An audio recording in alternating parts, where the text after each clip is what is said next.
the Nigeria's Finance Minister, Kemi Adeosun, on Sunday briefed the Nigerian media in Washington on the outcomes of the week-long World Bank and IMF annual meetings.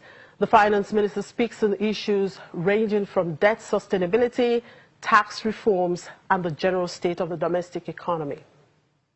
The first question I was asked was around tax mobilization and how much specifically we've been able to generate since January and when the luxury taxes would come in. The specific numbers, I'm afraid I don't have offhand. I will have to give you back in the office, but I can make those available. The luxury taxes have gone through what we call there's a requirement, because we're part of ECOWAS, we have to go through a particular process. The Tariff Technical Committee have met. We're really at the final stages of that, but there's a process, a legal process you must go through when you're in a customs union to actually vary some specific taxes, and we're just at the final stages of that. So very, very quickly. Now, how far with our tax mobilisation efforts? Let me and I'll combine that with the question, I think there was a second question about tax, saying that taxing the rich would not necessarily reduce inequality. Let me speak to that. Now, Nigeria's tax to GDP ratio is 6%. I think this is well known. The other countries that have such low tax to GDP ratios, Saudi Arabia, they don't even have a tax system. They're just introducing VAT for the first time. So the problem we have in Nigeria is not just the system itself needs to be overhauled. It's also that people are not complying, and the reason why they're not complying is there's no consequence for not complying. So we started with the voluntary asset and income declaration scheme. So far, the response has been very, very positive. We've had already the first applications, people have started declaring and coming in. I've had a number of approaches from high net worth people asking me to speak to their, because their personal taxes, as you all know, are payable to state governors, asking me to personally speak to state governors to allow them time to pay. And I have encouraged every governor that anybody who comes voluntarily and declares honestly and asks for time to pay, they should please, to the extent possible, allow them time to pay. Because in some cases the amount of the tax that they have to pay is significant. So we don't want a situation where people needing to pay their taxes is actually stifling economic activity. So my appeal to the governors is, if somebody comes honestly, quickly and willingly, please accede to their request. But I think that's a very encouraging sign. Now, whether the taxing the rich will reduce inequality or not, it's all about public revenues. We need public revenues to provide public services. In any tax system, the burden must be borne by those who can bear it, whose income allows them to bear it. So those with the highest income should, by definition, pay a greater share of the burden. The problem in Nigeria at the moment is that most of our taxpayers are at the lower level, which means the burden is actually being borne by those who can least afford to pay.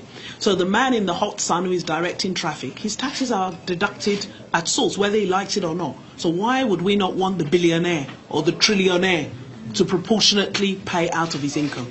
I think we need a mindset change around taxes in Nigeria, but so far we're encouraged by the response of both companies and individuals to this tax amnesty. And whilst I've been here, I was able to speak to a number of ministers of other countries, particularly Sri Indrawat in Indonesia, who has done, and to the Argentinian finance minister who's completed theirs, and just exchanging progress reports. And I think we're on track. I mean, when I spoke to them, I said, look, how was it at 3 months? They said, no, don't worry. Towards the end, everybody will rush. Now, that's exactly what happened in their countries, and they raised significant money. So I think there's every reason to be optimistic that this tax mobilisation effort will work and hopefully bring long-term money. Now, that leads to the question about debt. Why are we having to borrow? Well, if you think back to the problem that we face, and it's very important to context this problem, our principal source of revenue plummeted by up to 85%. So we had two choices. You either cut public services massively, which would have meant massive job losses, or you borrow in the short term until you can begin to generate revenue. We felt as APC that laying off thousands and thousands of people was not the way to stimulate the economy.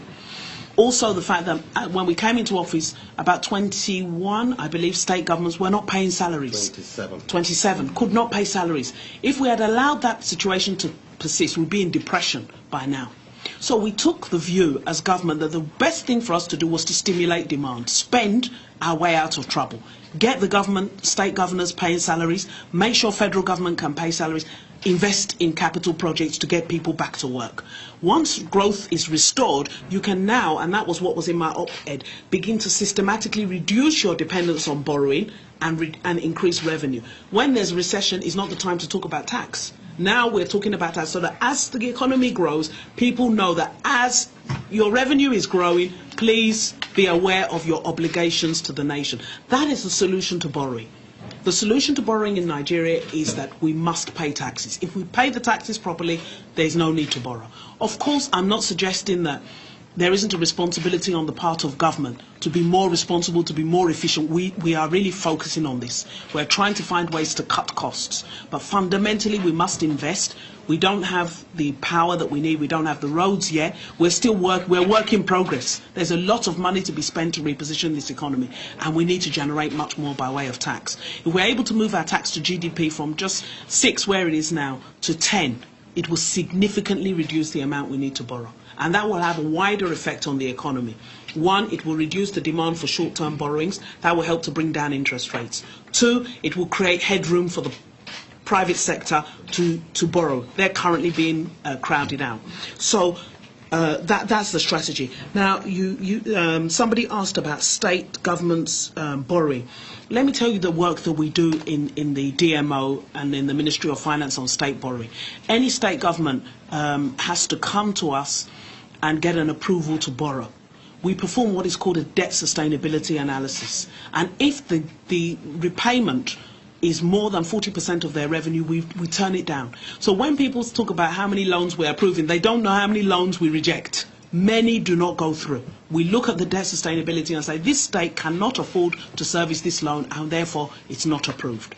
And we're constantly monitoring state governments to ensure that the debt they take on is sustainable.